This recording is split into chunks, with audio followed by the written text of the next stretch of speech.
All right, so we are at Luke 4:31. Jesus drives out an impure spirits. I love these parts when he talks about impure spirits.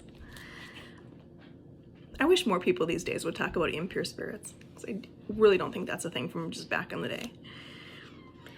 Then he went down to Capernaum in a town in Galilee, and on the Sabbath he taught the people. They were amazed at his teaching because his words had authority. In the synagogue there was a man possessed by a demon, an impure spirit. He cried out at the top of his voice, "Go away! What do you want with us, Jesus of Nazareth? Have you come to destroy us? I know who you are, the Holy One of God." Even the demons know who Jesus is, more than the regular people know. "Be quiet," Jesus said sternly. "Come out of him." Then the demon threw the man down before them all and came out without injuring him. All the people were amazed and said to each other, "What words these are! With authority and power he gives orders to impure spirits, and they come out." And the news about him spread throughout the surrounding area. Jesus heals many. Luke 38. Jesus left the synagogue and went to the home of Simon.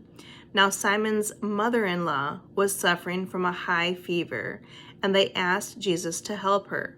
So he bent over her and rebuked the fever, and it left her. She got up at once and began to wait on them. At sunset, the people brought to Jesus all who had various kinds of sickness, and laying his hands on each one, he healed them. And again, the laying of hands. Jesus did that all over the Bible. There's not a lot of churches these days that do laying on of hands. I really think they should all do laying on of hands, but at sunset, the people brought to Jesus all who had various kinds of sickness, and laying his hands on each one, he healed them. Moreover, demons came out of many people, shouting, "You are the Son of God." But he rebuked them and would not allow them to speak, because they knew he was the Messiah. At daybreak, Jesus went out to a solitary place. The people were looking for him, and when they came to where he was, they tried to keep him from leaving them. But he said, "I must proclaim the good news of the kingdom of God to the other towns also, because that is why I was sent." And he kept on preaching in the synagogues of Judea. Another one of my churches, I watched 3 church services today. One of them talked about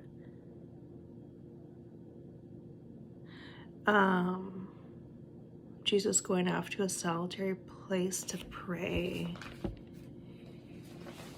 Which church was that? It was the first one I watched today. They were talking about how to prioritize what matters most in life, how to prioritize the Sabbath. Or actually, these are my notes to myself. It might not actually be what he talked about. It was what I wrote down for myself after listening to him. But to prioritize what matters most, to prioritize the Sabbath, like Sunday rest for the soul, time with God, prayer, Jesus going away to a quiet place, saying no to more things so that we'll have more resources, time, and energy for other things, serving others, serving God, that kind of stuff. Anyway, we're off topic. All right, we're at Luke 5. But I should probably stop this and start a new one for Luke 5, because I'm trying to keep the chapters separate. So we're going to keep going in a new video.